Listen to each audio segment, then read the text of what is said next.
यीशु अपना मंत्रालय शुरू करने से पहले वह बढ़ाई का काम किया करता था। यह सच है। बाइबल के नया नियम मत्ती अध्याय 13-55 में उल्लेख है कि यीशु के पालक पिता यूसुफ एक बढ़ाई थे और यीशु यूसुफ के काम में सहायता करते हुए बड़ा हुए। और आगे मार्कुस के सुसमाचार अध्याय 6:3 में लिखा है कि क्या ये बढ़ाई नहीं है, क्या ये मरियम का बेटा नहीं है। इस वचन में हम पढ़ते हैं कि यीशु को उसके गृह नगर की भीड़ ने उसे एक बढ़ाई के रूप में पहचाना। क्या आप इस तथ्य को जानते थे? अगर नहीं तो आगे आप ऐसे ही यीशु के बारे में 5 तथ्यों को जानेंगे तो आपको खुशी होगी। फैक्ट नंबर 1, यीशु और उसका परिवार। अधिकांश लोग यीशु की माँ और उसके सांसारिक पिता यूसुफ से परिचित हैं, लेकिन क्या आप जानते हैं कि यीशु के भाई बहन भी थे? नए नियम के कई अध्यायों में यीशु के भाइयों और बहनों का उल्लेख है, जैसे कि मत्ती अध्याय 13 55 से 56 और मार्कुस अध्याय 6:3 में लिखा है, क्या ये मरियम का पुत्र और याकूब, यूसुफ, यहूदा और समौन का भाई नहीं है? क्या उसकी बहनें हमारे साथ नहीं रहती है? यहाँ उनके परिवार की गतिशीलता में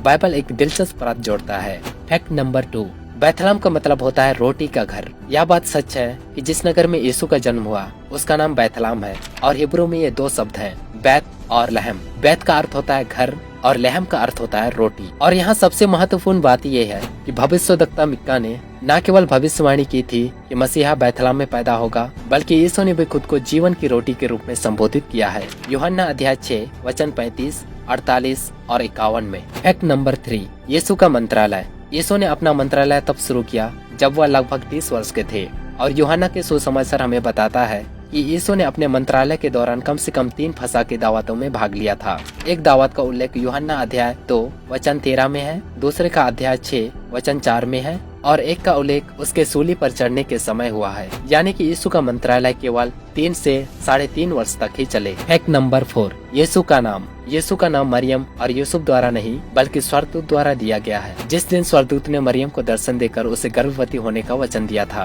फैक्ट नंबर 5, यीशु ने 40 दिनों तक उपवास किया। मूसा और एलिया के साथ यीशु ने भी 40 दिन उपवास किया और उपवास के दौरान शैतान ने उसका परीक्षा किया था। मत्ती अध्याय 4 1 से 11 में उल्लेख है। आखिर में आप इन 5 तथ्यों में से कितने तथ्यों को जानते थे? आप कमेंट करके बता सकते हैं और यीशु मसीह में सच्चे विश्वासी कमेंट में आमीन टाइप करें।